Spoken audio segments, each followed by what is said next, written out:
Welcome into a Football Friday here on the PHNX Cardinals podcast. I'm Johnny Venerable. This is a DraftKings sponsored podcast. Bo Brack, Frank Sanders in the house, in studio. Got the OG sign repping, got the kilt lifter repping. I've got my four peaks on deck, on tap.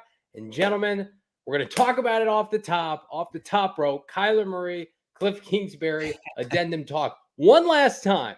But first of all, how are you fine gentlemen doing? We're good, man. We're ready to bury this damn addendum. I'm done talking about it. I mean, going back and taking it out. Frank Sanders. I mean, did we jump in the DeLorean, gun it to 88, and go back 20 years with this organization? Is Bill Bidwell still calling the shots?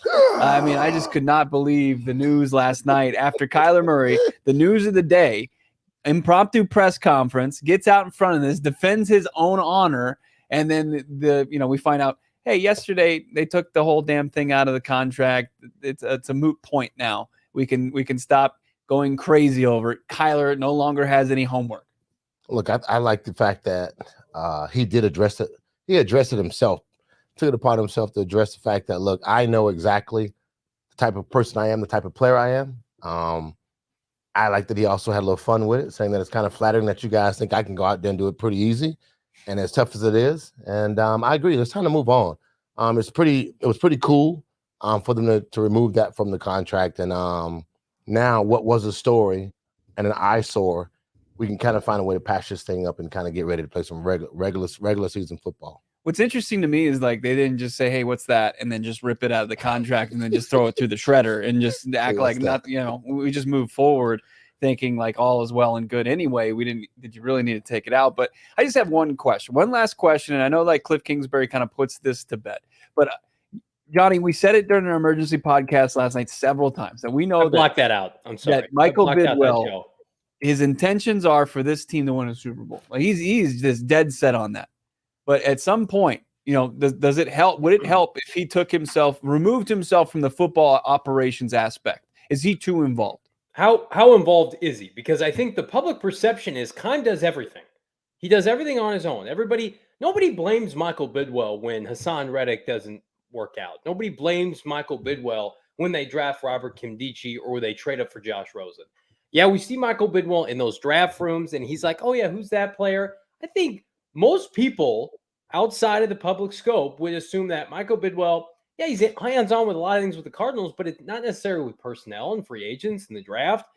So if he is, and the team, they do a hell of a good job kind of creating a barrier between the public to keep that private, then yes, I would agree with that. But I don't know. Everybody tells me on Twitter they need to fire Steve Keim, not let's sell the team to somebody else because, maybe I jinxed this because a couple weeks ago I put out that the Cardinals, over 500 since Michael Bidwell took over with State Farm Stadium. They have more non-losing seasons than losing seasons. I want to give him the benefit of the doubt because I do think he wants to win. Frank, I think there were legitimate questions when you played about Bill Bidwell's commitment to winning. Michael is committed to winning. You can't look at State Farm Stadium, the infrastructure he's put together, the private jet, the free agents they brought in, the splash trades. I just think that he messed up here. I think you can be a good owner still and screw up, Frank Sanders. No, I agree with you on that. What the difference between him and Daddy Bidwell is that Dad didn't have a stadium. He didn't have that luxury of the income coming in from what stadium royalties bring to owners. And I think that was the biggest difference. Of course, Mike was there when he pushed for Prop 202, I believe it was that. And when he got on board, that gave him pretty much control of the team.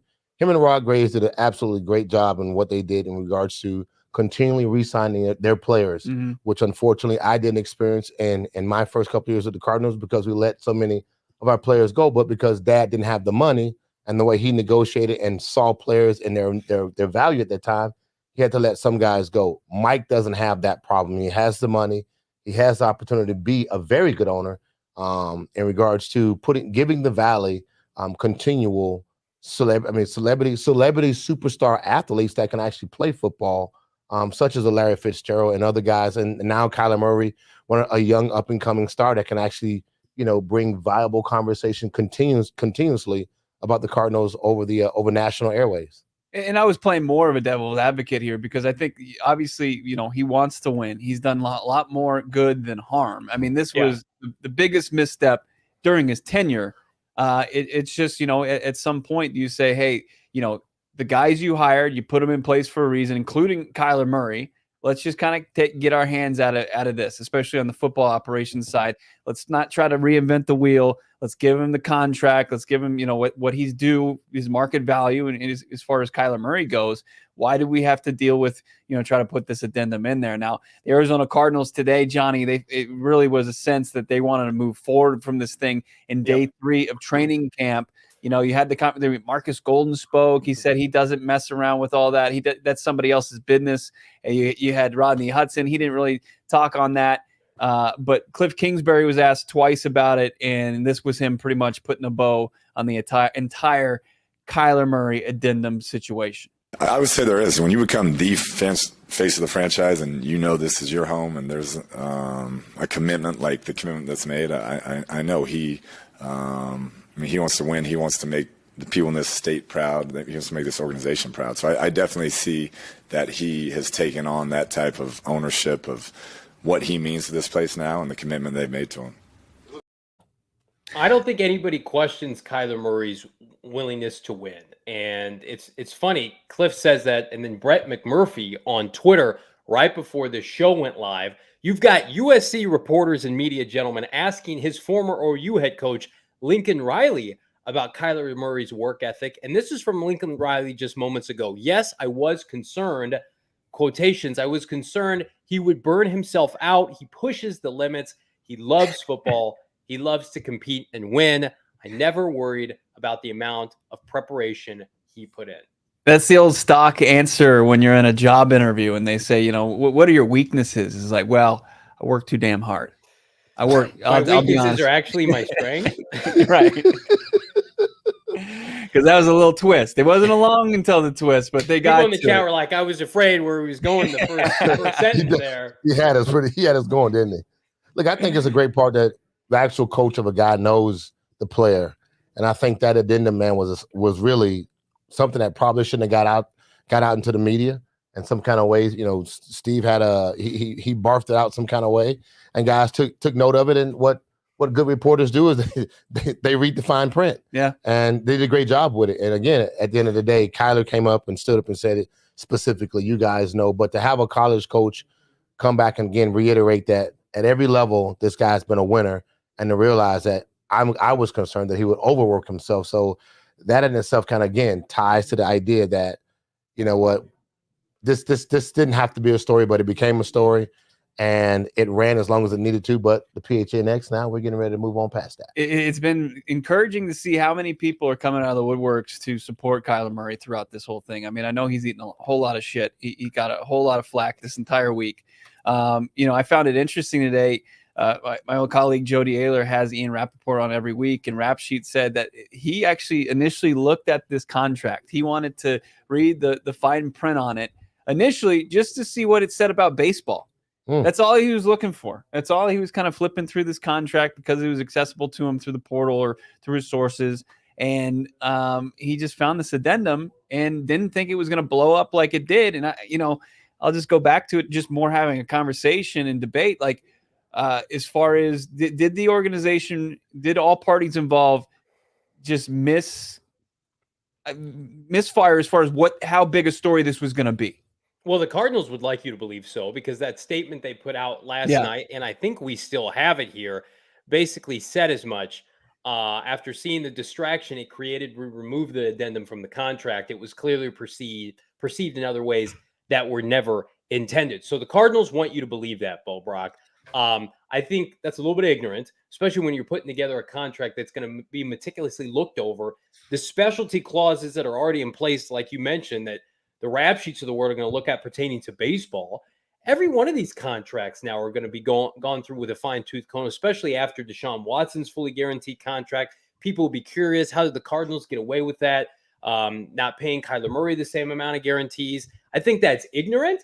I would like to assume that this billion-dollar franchise doesn't operate that way. Who knows? But I can tell you what, Kurt Warner had some thoughts today, gentlemen. He was on 98.7 earlier today here in the Valley. Here are his comments on Kyler Murray and what he needs to do. This is from Warner. I think it would just be playing in the pocket and challenging him to, learn to trust his eyes more with his legs. Warner said, it's easy for me to say because I had no legs. When you have legs like Kyler, I understand how easy it is to just go for him to take the next step. He's got to be willing to trust his eyes and make decisions in the pocket and allow his arms and his mind to beat people, not his legs. I agree with part of that, Bo, and I know we were kind of debating this. Warner kind of says the same thing about Kyler every time. Does he really watch him? I don't think Kyler wants to run, but I do think sometimes, number one, he leaves a clean pocket, and number two, it's that second, third, fourth read, especially late in the season, where we want to see him progress. But I also believe there's been some lapses with the receivers. I think everybody's at fault here, but the ownership falls on your $230 million quarterback. Well, and also the game planning and the scheme and getting Kyler comfortable, making reads from the pocket, making him feel comfortable to be in the pocket. But, like sometimes on Sunday you go up against number 99 for Los Angeles and he's a game wrecker, and, staying in the pocket is just not a luxury that you have. Yeah. I hear what I joke about Kurt Warner because I see he always wants Kyler Murray to take the bunny throws, maybe check down a little bit more. But I mean, this is a guy that was leading the NFL in completion percentage. He was making some easy throws. I mean, that's part of his game. Improving from the pocket is good, but I think you kind of you've got this weapon with this ability to get out and run. I just don't want to see them slow that down. I think they really need to utilize his legs. That's a big part of Kyler Murray's game, and just to do it, I don't necessarily agree with that. From a game plan standpoint, Kurt Warner said the right thing, which was, I'm sorry, everything I'm saying is absolutely asinine because I have no legs. That's exactly what he said. No one had to do. Kurt Warner, you know what his actual in 12 seasons, how many yards he actually rushed for? Is it under 100? It's a little bit, no, it's above 100. Okay. A little bit less than 300 yards, 286 yards he rushed for. Shut up, Kurt, please. I love you. You got a great arm, but please stop talking about something you don't know. No defense that he saw played him the same way no defensive line did the same thing to him what they had to do to Kyler Murray. Mm-hmm. And that's the difference because you can't run. You're sitting in the pocket. So again, that's not it. I don't care if Kyler runs. I don't care if he sits in the pocket. I want to win. And whatever it takes to win, that's what Kyler does. Whatever it takes to win, he's going to do that. Now, if you want him to sit in the pocket, then leave an extra tight end in, leave an extra receiver in to block for him. But that's not what happens. He faces an entirely totally defense than what Kurt Warner faced. They were more focused on having 5 and 6 DBs, double team receivers, and use the front 3 or 4 to pressure him. With Kyler, you got to have guys in wide 9 and 10 techniques sitting outside, which they learn how to do. You got to have guys trying to keep him in the pocket because once he get outside the pocket, he's pretty amazing. And I think that's the part where our quarterback is different than Kurt Warner. And I understand that he's a Hall of Famer and all those things. But when it comes to what you see and what I see, it's night and day different. So whatever Kyler has to do to win, JV, he needs to do that in order for us to win. And that's the only thing that matters. I can tell you what's going to help him win is the presence of big Rodney Hudson at center, Mr. Bulbrock. You had an opportunity to talk with Rodney for the first time this entire offseason. He's been MIA. He's been out of action, right? To the point where we got word he's probably going to retire. He talked about retirement today. Bo, what were some of his thoughts? He had kind of a Larry Fitzgerald mentality as far as addressing that. It was almost a 4-letter word, retirement. He didn't want to kind of entertain the thought that he legitimately wanted to retire. We talked to Kliff Kingsbury before that about Rodney Hudson, and this was a team that was, looking, just praying that to the football gods that Rodney Hudson would make the decision to pivot and come back. But Rodney Hudson just said, well, actually, let's hear from Rodney Hudson. We have the man himself talking about what he was contemplating this entire offseason. I think just like any other season, you play the games. Unfortunately, our last game ended the way it did. Take some time off, spend some time with my family. I think in this sport we all say, family comes before football, but that's somewhat untrue. I know in my world, you go to work all day, 10 hours, you get home, your kids go to sleep in 2 hours. So I think, starts off season, I just went home, spent some time with my family, tried to heal up, recover, and go from there. I mean, I don't know. I don't have a meter, so to speak. But, I think, just like any other player, any other job, your job, as you get older in your profession, it's a thought, like I said, you spend a lot of time away from your family, your loved ones. So those things, I think at my age, you at least start to think about them. So went from there, but, that's behind me now and move forward. And he also wouldn't commit to talking about, is he coming back for just this year? Obviously, he signed that 3-year extension. Just nothing that Rodney Hudson would entertain. But he's now here. He's focused on playing winning football with this Arizona Cardinals team. And that was pretty much like he answered that answer we heard in different, just a couple different words and phrases and cliches in there 3 times. And it's not like a knock against Rodney Hudson, but he's back. He's ready to go. His head coach, Kliff Kingsbury, talked about the situation, kind of added more context to it, more than, and Rodney Hudson's not a guy that likes to get out there and answer questions from the media, but here's what his head coach had to say. So you need a guy who's locked in, who studies it. I mean, Rodney studies more film than anybody I've ever been around. So it's got to be a very heads-up, cerebral, tough leader. I mean, all those things go into it, and when you have a good one, they're hard to replace. I mean, he's a man of few words, but we knew he was going to take a long, hard look at what he wanted to do moving forward, and there had been communication there, and so we're just, like I said, we're just thrilled to have him back.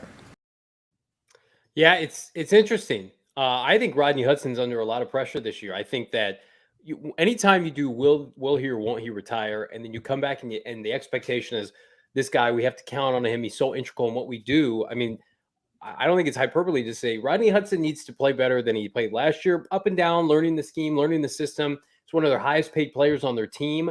They didn't have a contingency plan, so it's also on them that they're left at his mercy, and he is one of their best players. But let's say week 3 when you play the LA Rams, and if he's getting bowled over, that's not ideal, Frank Sanders. You need peak Rodney Hudson. That's why you signed him and you traded for him and you counted on him this offseason. What you will get is the guy that will come back and be committed. I think the part of him having, once he finally got to that resolution and in his mind that he wanted to play football, we talked about that going back and forth, and then for Kliff to actually say they had communications and then he showed to have an attitude in mandatory was kind of like, well, that's not kind of how you gave off. But in reality, you guys have been talking to the guy. And again, he said the right thing. When you get a good center or a good offensive lineman in any position, it's hard to replace a guy because you know what he means to the team. You understand the value, what he brings to the quarterback and the communication that takes place, how he's able to articulate the plays and what's going on the defense side of the ball. I mean, that guy is a namaste when it comes to the offensive line on keeping everybody calm when it comes to when the shit hits the fan and you start seeing 2 and 3 guys start to blitz, the defense is moving. But what I do like about it is that what you will see is a guy that will be committed in regards to now he will get his body in shape, his mentals will get ready, and he will do what everyone else does. And at this time, how we know we're gearing up to get ready for the season, just like the players are. So there's a training camp. And in this training camp, we're also gearing up to get ready for the season. Rodney will do the exact same thing and get ready for the Chiefs. I agree with Bees in the comments. Rodney is vital for Kyler's health. Absolutely. And Rodney's health is one of the biggest things for this team. I mean, he went through the gauntlet last year. He had a rib injury. He said they had to sleep in a chair for the couple weeks that he was out. He was in a lounger. He couldn't sleep in his own bed. He dealt with COVID. So he dealt with a lot last year. It's kind of understandable. He had his second child this offseason. That at his age, the amount of money he's made. I thought his rib was hurt, though. What he was doing? His rib? Yeah. Yeah, that's why he was sleeping in his chair. But I don't know how that how did a kid come about when his ribs hurt? You know what? I think that might have been before. Maybe that's how he hurt his rib. There was somebody carrying the load there for him in that situation. What the heck is going on here? Are you talking logistics as far as that? Yeah.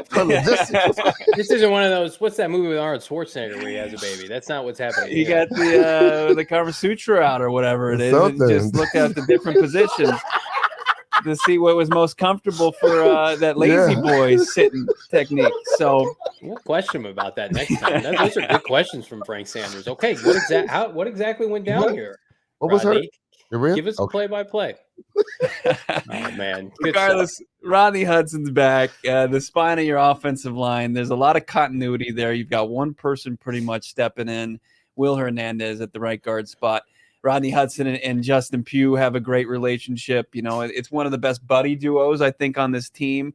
A couple good guys that truly care about each other. I think as far as when you look at those groups, when you look at the position groups, Frank, on an NFL roster, it's important for that offensive line, those hog mollies, to really get along. It is, man. Like, honestly, the crazy thing about it is they're prima donnas.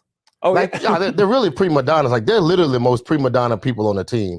Our offensive line and our defensive line, the biggest guys are. The guys want to have a sweet rag. These guys need to have one guy, the offensive line is, one of the offensive linemen might be making $20 million. Your tackles might be making $10 to $20 million, and your guard's not making. He's making $7 and $5, and so the center he's in that in between number. And so the guys they have to find some sense of balance in how to communicate and understand what it means to create the camaraderie. And Rodney Hudson was definitely that piece. And when you have a guy like that, look, it's vital to the entire team, because these guys are the hogs and the guys that get the grunt work done. And those guys, when you have a good O-line, everything in the offense moves in the right direction. For the Cardinals to be able to put up these robust numbers this year offensively, it's predicated on the offensive line. I do want to quickly ask you, gentlemen, about DJ Humphries, because I'm going to go conspiracy theory, because initially I thought, okay, he's not feeling well. He is sick. Well, listen, he's at practice, so he can't have anything too contagious. Kliff Kingsbury mentioned maybe he's back late next week, so that wouldn't put him on track to really play in the red and white scrimmage.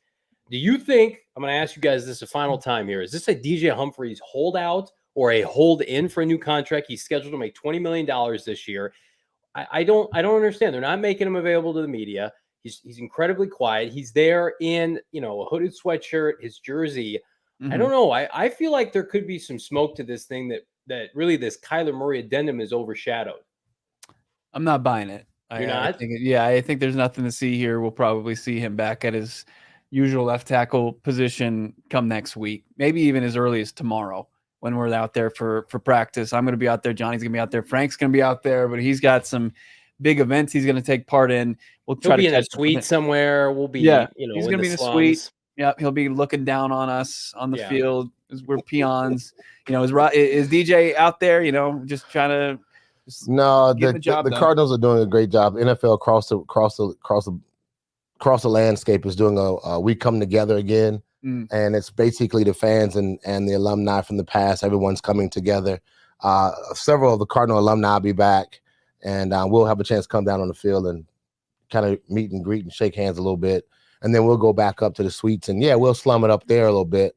Couple drinks, libations, some good food. I won't talk bad about you. I won't talk bad about you, JB. It is nice. I appreciate that. I'm not going to talk bad about DraftKings right now, because we got a steal of a deal going on, gentlemen. Right now, if you download the DraftKings Sportsbook app, use that promo code PHNX. If you make your first deposit, you can get a risk-free bet up to $1,000. That's right. Promo code PHNX only at DraftKings Sportsbook. Minimum age and eligibility restrictions apply. See show notes for details. Gentlemen, my DraftKings pick of the week, it's very poetic. It's very on brand. Is Kyler Murray-esque for the 2022 regular season. I am hammering the over right now, 25.5 passing touchdowns for K1 on the DraftKings Sportsbook app. I believe that's minus 105. If you want to flip your funds right now on DraftKings, you want to use that risk-free bet up to $1,000. Go put some scratch on K1, because he's going to crush that. You can also bet on Kyler Murray's passing yard total, which is just under 4,000 yards. Bo and I speculated yesterday. We think he's going to have 4,500, 4,600. We just talked about Kurt Warner and Carson Palmer. They're up there in the high 4,000. So I think Kyler Murray gets there, which would mean you're getting there on DraftKings Sportsbook app. If he just stays healthy, he gets there. I mean, he averaged 270 passing yards per game. Extrapolate that out to 16, 17 games. You're there.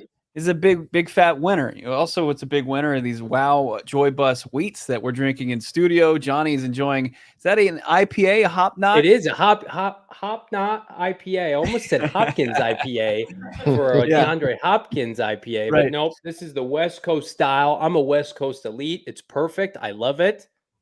I love the idea of a D-Hop knot or a Marcus Golden nail. I think we've got the marketing ideas with Four Peaks, PHNX Cardinals, and the actual Arizona Cardinals are endless. And the good times, the vibes at Four Peaks are endless as well. You should get out there, 8th Street in Tempe, hang out, have some great beer, have some great food, have just a great time. Frank, Johnny, myself, that was the last time we all hung out together, just this past Wednesday. Mhm. We also we got to announce the first Toast of the Month winner of the sweepstakes. Gabriel, congratulations. Go to phnx.com if you want to be the next Toast of the Month. It's a very fun, awesome prize where you've got some great swag from not only PHNX, but also Four Peaks.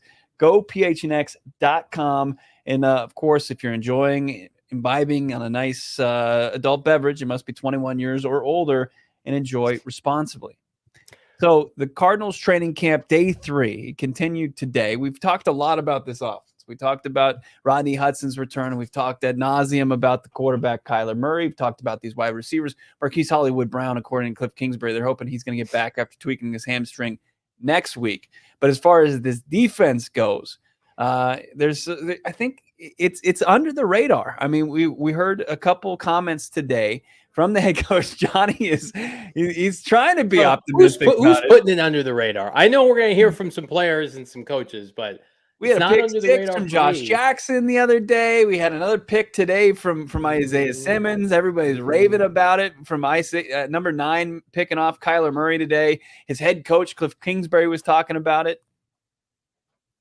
Who's number 9? You're going to have to feed Isaiah me this Simmons. one. I'm like, listen, I watch your show every day, but I'm not. Leah, get the roster. Know every player every day. Okay, here's Kliff Kingsbury on Isaiah Simmons. There we go. It was good to see Isaiah Simmons make a big play on defense. I mean, he has the ability to make those impact plays each and every week, and so the more confidence he can build in that role he has, the better we'll be.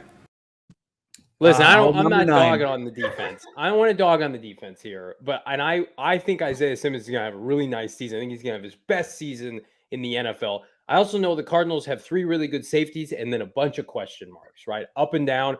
And Frank Sanders, you know this. At the end of the day, football is about pressure. It's about moving other men. It's a front 7 league.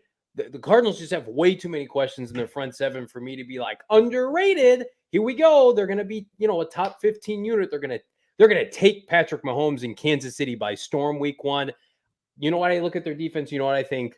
Finesse. Not from the players per se, but we talk about it all the time. Vance Joseph's scheme is like, we're blitzing on 1st and 2nd down, and then we're playing, soft off man, whatever it is, cover 2, cover 3 on 3rd down, just so we don't give up the big play. I think kind of soft sometimes. Not the players, but the scheme itself. It is not, I go back to Todd Bowles, where this team would just get after people, embarrass people, right? Huge sack numbers, low point totals, right? Even when the Cardinals get takeaways and they get sacks, they still give up a good amount of points. So I want to be proven wrong, Frank Sanders, but I don't see enough elite front 7 players to let me buy into this defense being under the radar. Mr. Gold Pants on a Friday. What do you have to say about that? I was bold, but I had to pause for a second because I'm like you, man. This defense is what it is right now. Let's count all the elites. We can't do it. We got to start. We have 3 or 4 elites on our defense, but in reality, I think that the idea is that what we have right now, we're hoping that it can get better. Hopefully we can go out and sign a couple of guys and bring some guys in right before the season gets started. We'll see what guys get cut and what guys can kind of still make a roster in the NFL in the next 4 weeks. So we'll have a chance to kind of look at that. And then maybe the Cardinals can bring somebody in that they can get it for a low ball price, and that would be exciting. However, I agree with you, Johnny.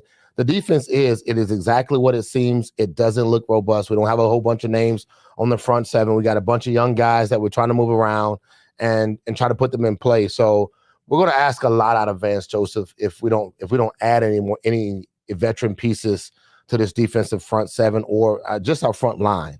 And right now, our back end is our strong end, and that's not always a good thing because we saw last year there was teams that came into and they just handed it to us. We had a bunch of 100-yard rushers last year that just dominated us, and that was not good. And so if we don't fix that, that's going to be a punch in the face, and that's going to cause for a long season. Not only that will keep Kyler Murray off the field if someone can control the ball by just stuffing it down our throat. And that's one of the worst feelings you can have as a fan and as a player. Yeah, I mean, it's discouraging. It's absolutely discouraging. And you have to have high expectations for Zaven Collins. And I watched Zaven Collins. I've been watching him all week. He looks more comfortable out there. Kliff said that he feels like the game's slowing down for him. Now, after a couple days, it's kind of marinated a little bit and sunk in that Jalen Thompson is going to be calling the defense potentially for the rest of the season. That takes that burden. I mean, from what I've heard other players talk about, like J.J. Watt said, he tried that in Houston. It was a complete, utter disaster.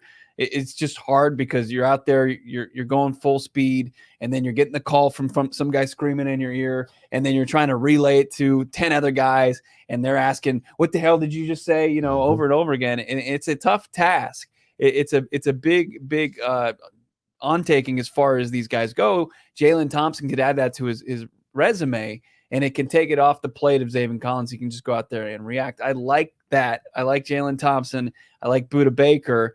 The junkyard dog. I like that maybe these younger players, Myjai Sanders, Cameron Thomas, could be kind of following in the footsteps of him, this guy with this non-stop motor. That's just me with glass half full observations of this defense. But yeah, reality is can you trust a couple third-round picks and Dennis Gardeck and Devon Kennard as the pass rushers opposite the junkyard dog? I mean, probably not. You'd be naive in doing so. But and the one thing I'll say about Isaiah Simmons is, like, every time I look over and I see Isaiah Simmons, he's with Budda Baker and he's with Jalen Thompson. They're the three best friends anyone can have. They're the hangover. That's who they are. He's not a linebacker anymore. It's like the three of us. It's like when we hang out, it's the three of us. It's the three best friends anyone can have. You got to take him out of the equation as far as being a linebacker. I mean, he might rush the passer. I think that's as close as he'll get to the line of scrimmage. But yeah, I think we're looking at the new Isaiah Simmons is the coverage guy. He's not going to be playing sideline to sideline like your traditional ends. Well, and I just dogged on the defense. Here's what I'll give everybody grace if they play Zaven Collins a ton, if they play Myjai Sanders, if they play Cameron Thomas, and those guys have to earn it, right? But I don't, and I agree with everybody else. I do not want to see this defense giving up big play after big play, keeping Kyler Murray on the sideline, and it's Nick Vigil and Dennis Gardeck and Devon Kennard being exposed. And it's rotational defensive linemen. That's why I like the idea of Jalen Thompson picking up the defense, because then you can get Zaven Collins back out there. Yep. Yeah, and depending on where you have Budda Baker, he can play some nickel corner, and then that allows Isaiah Simmons to play some strong safety. I'm with you, Frank. Hey, everything you guys are saying right now makes sense while we're sitting here in a chair. But when they get on that football field and somebody's on the other side getting ready to kick their butt, and they literally have the game plan that will do that, that's the part where this doesn't become funny anymore and it's not real. The reality is that we really don't have what we need to have. We didn't get better in our front seven this offseason. We really didn't. That was sad to see. We argued this point consistently on the show. DA definitely made tremendous points about, hey, no matter what we're talking about, we either going to get lucky with health and finding maybe one or two pieces to add to this defense. We didn't. And so right now, the guys that we're talking about, we know for sure they're dogs. We know they can play. JT, Budda B, we know these guys can go out and ball. We have no concerns about them.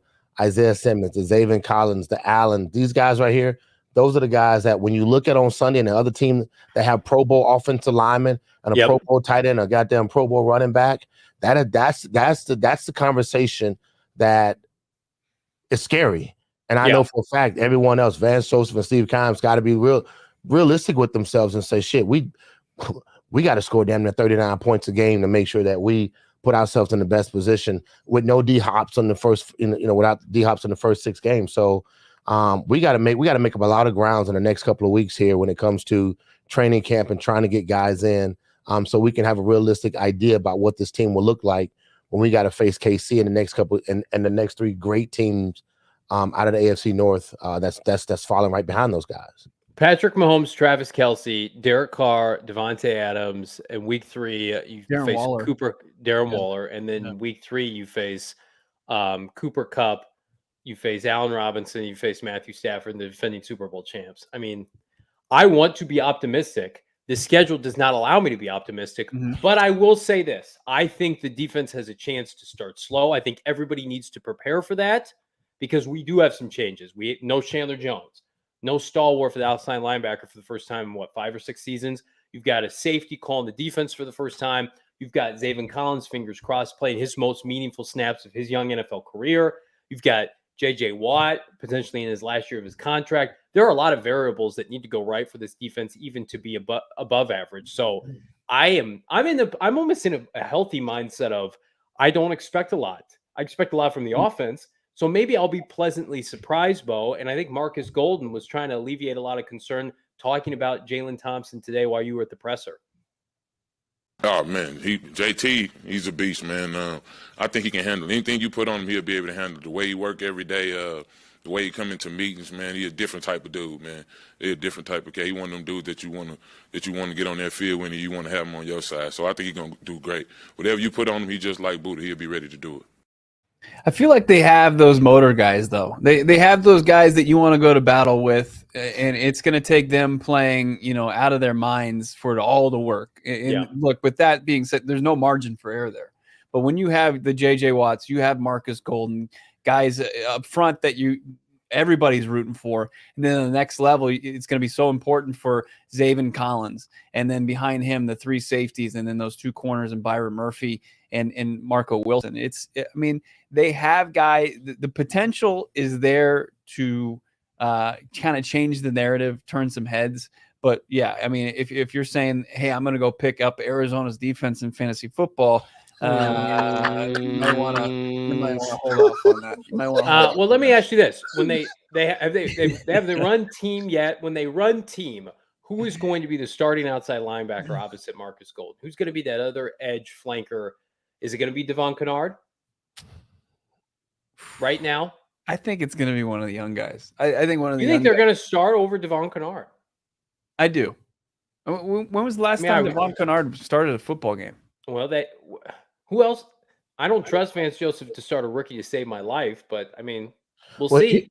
Here's or the other, right? Or other. You what we will learn during camp is what guy has the motor to give us the down and distance that we need and the reps we need, compared to a DK being one of those guys that can only come in and give me one or two snaps, and that's only out of nickel and dime. And Marcus Golden can MG, can a junkyard dog be the guy that we look at and says he can be opposite of JJ, and then he can go out and give us some good reps and then come back the next series if a team is on a 10 or 14 play drive series.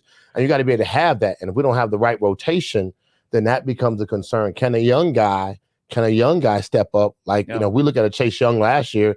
He gave the Commanders and the Commanders now everything they asked for, and that was first and second down, third down, JV. So that's what we have to watch for now, and that will tell everything what guy can give us the reps. I like both of the rookies. Do you know where they played football? One played at Cincinnati, playing Panera Bread University every Saturday afternoon, and the other played Dame. The other played in what did he play? San Diego State, right? And now we're going to ask him Mount to go West. Hold on, sir. You're pumped about but let's be. He played in the same damn conference. They didn't play for Georgia. This isn't Walker, whatever his name is coming out the draft. The hub, and you're watching Trey McBride clips, and you're poo-pooing the guy who played in the same conference on the other side of the football. He's got Kyler throwing. He just got to step and throw and get Kyler the ball. Kyler gets him the ball. I want them to do well. I will give Vance Joseph all the credit if he plays the rookie. I'll give you a credit if you go get a COVID-19 vaccine, because we're going to be hanging out, as Bo mentioned, tomorrow at State Farm Stadium for the first of many open practices, right? We're going to be hanging out, having a good time. You want to come up and party with us this off season into the regular season? Hell yes. Four Peaks, last Wednesday of every month, tailgates galore. Just please, please, please don't come and be sick and coughing in everybody's face. Nobody's into that, right? But we're into COVID-19 vaccines because they're free for everybody 5 and older. Those 12 and older are now eligible for the booster. Lots of good news to keep you safe and healthy. All you got to do is visit azhealth.gov/find vaccine for a location nearest to you. Are we seeing a budding friendship in the chat here with Bees and Noomsy? On three guys. Do their own thing. Tell us your favorite OG's gummy flavor. If it's the same, you just became best friends like stepbrothers. 1, 2, 3. Let's see if they do it. I'll give you a hint. How about pineapple? It's their limited edition flavor that they launched for the summer. It's an unbelievable combination of pineapple and coconut.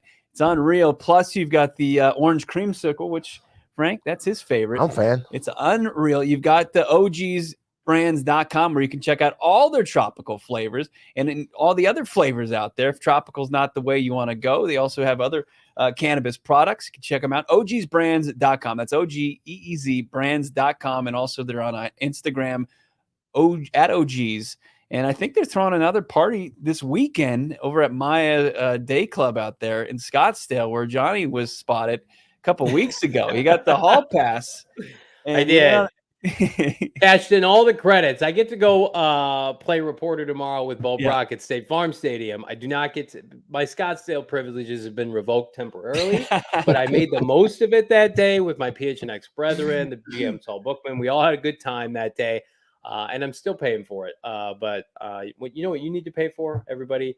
It's hardly anything. 99 cents for the first month. Check out gophnx.com. You can read my man, Bo Brock's Day 2 camp report, who's shining, why Josh Jackson looks like he may stick. Lots of good stuff at gophnx.com. Like I mentioned, 99 cents for the first month, $8.99 for the subsequent months, or just become a member right now, just under $60. That covers you for the whole year. You get all the content as we gear up for football season. Plus, you get a free t-shirt like this Bird Gang one. We've got a new one dropping in the coming weeks. Don't ask me what it is because I don't know what it is. I want to know. They just won't tell us right before the season from the PHNX merchandise locker. Check it out right now. GoPHNX.com. GoPHNX.com. It's where we're living. It's where we're having fun. Speaking of having fun, dogging on his old team, Frank Sanders. This one hits a little close to home. Larry Centers was on a podcast. We've credited it in the video. The name escapes me because everybody's coming out of the woodwork right now to throw shots at the beloved Birds, the Arizona Cardinals, given what's happened with Kyler Murray. Here's former Arizona Cardinal Larry Centers on the franchise that he played for. I want to know how you feel about it now. Do you have any resentment towards the Bidwells and the organization? No, I don't. I understood, I think, for a long time that it's a business. And one player doesn't necessarily stop the show. But I like to think that I put in some really good work out there. I like to think that I kept my nose to the grindstone and I played professional football, even when the things around me didn't look very professional. So just staying the course, I'm super proud of that, looking back at it. At the time I felt a little resentment about how it happened. They didn't call me in and sit me down and tell me about it. It just they just pulled the plug on it. So at the time, I was a little salty, but the best way to get revenge is to go back out, have some success, and I'd like to think I did that moving forward. The king of the wheel route, right? Larry Centers? King of any route. Larry was a Larry before there was a Larry chant at all. Larry was the Larry chant in Sun Devil Stadium at all. Larry was the best pro I ever seen in practice. He was the best pro off the field in the nightlife as well, too. But on the field, he was the best. But he never missed a practice. The guy practiced hard 100%. And what he was saying in that clip, y'all, in 1998, we went to the playoffs, and Larry had already given the Cardinals a solid 4 years, coming as in 1997, I think he led the league in receptions from a running back position, over 100 catches. The guy just was absolutely amazing. His engine never stopped. Along at that time, Larry got cut along with Jameer Miller and Lomas Brown, three of our starters that got us to the playoffs in 1998, 1999 season. But then we signed Jake, and Jake got to a new contract. And not everybody at the time thought it was deserving because we could have used the money to give those guys and pay those guys. And then it turned out to be where, we let those guys go, and following the 98 season, it went downhill until Mike took over and they started re-signing those guys. And so Larry was right. He had a gripe. They didn't negotiate always well when they got to the table. And so they let him go, and they let Jameer Miller can get on a podcast and say the same thing. But those guys, when they left, they wouldn't have had success. Larry went to the New England Patriots and actually won a Super Bowl. And Lomas Brown went to the Giants and won a Super Bowl as well. And so those are the things that when you say it wasn't a good negotiating moment, and the timeline was totally different, I would say that Kyler kind of feels a little bit of similar because we thought that the deal should have been done a lot faster. It shouldn't have had all this stuff around it. It should have been totally different. And but Larry, actually, JV, look, he's one of the best Cardinals ever put on a uniform, without a doubt. That's right. That's right. For the time that we did have him. We did the greatest to ever wear it at PHNX as far as 1 through 99, the jerseys out there. Number 37 is Larry Centers. I mean, his tenure was spectacular, and even beyond that, like you said, he was just a consummate professional. Yeah. And went and just showed up every day in practice, and then especially each and every week produced for Washington and New England, and it paid off and got himself a ring. I mean, if you're an Arizona Cardinals fan today, what they're talking about in that video with Larry Centers and what Frank is talking about is a completely different era. Absolutely. I mean, as big of a misstep as Michael Bidwell took, it wasn't that same time where you saw 3 of your key players exit the roster because they wanted to give one player, who the team had some success with him at quarterback, but he wasn't the main reason for success. And for the 3 guys to leave the next offseason is crazy. And it's got to be deflating as a fan base because you're like, damn it. Yeah, we saw Jameer got here with Buddy Ryan in 95, 93, 94. He was the youngest linebacker in NFL history. And, he had been here for 5 or 6 years and 5 years at the time. And then his contract was up and he was gone. And at the time, the locker room, again, you're right. That era was totally different. Yeah. And Larry Gripe was righteous so because he's a guy that come from a small school. I think Stephen F. Austin, and became a pro. Buddy Ryan took a chance on him as a free agent. He got in here and did nothing but work his butt off and become a starter and then a star in the NFL. And then basically, you let him go at the time when he could be, really where it not just him, but the organization and the players in the locker room, we felt like we had a team and a nucleus at that time. You got to imagine 93, 94, 95, these guys, we were not that team. And then we finally got to put together something and went to the playoffs. And we thought, shit, we got what we need now. And then it all, we all flipped the script. So JV, that was a real tough time, and that, but I can hear his energy. You asked me last week, I was like, yeah, everybody was pissed in the locker room. And that's the same way it was. But I did get some like CeeLo Green vibes from Larry Centers. With those shades, yeah. I'm going to tell you right now, it's not a good look. I thought he was about to Larry can do his thing. I didn't think I was taken back by the glasses. I didn't love him. Yeah, he's just going to go into some Gnarls Barkley. There's a big difference. The good him. news, Cardinal fans can take solace of this. You and I and Frank, we live, eat, breathe, die this sport, this game. Everybody in the chat as well on social media. I would say the common average fan probably isn't as locked in on social media. And the good litmus test is go ask your parents, go ask, older folks if they're tapped into this Kyler Murray thing. I think most of them will just say, is he going to be there on Sundays in the fall? The answer is yes. He's locked into a contract for the next 6 years. Hopefully he sees all of it and more and they extend him again. But unlike Larry Centers, he's going to be back. And hopefully the Cardinals are able to put this thing to bed once and for all, emphatically. I'll tell you what, we're going to bed later tonight so we can get up and go cover training camp tomorrow, myself, Brack State Farm Stadium. Before we do that, I want everybody to mention also Frank Sanders, but he's going to be up in the specialty box. I don't know. I'll come down if you tell me, JV. I'll come down. I will. Yes, of course. I want you to come down. Give me some credibility there, so players know. Like I'm friends with Frank Sanders, even though he's double my size. I think that would be a good look for him. It'd be a good look for your boy here. What else is a good look is when our show does well. So be sure to smash that like button. Leave us a 5-star review. Give us a thumbs up in this YouTube video. It'd be very much appreciated. Again, we are back on Monday. Content all weekend on PHNX_Cardinals on Twitter.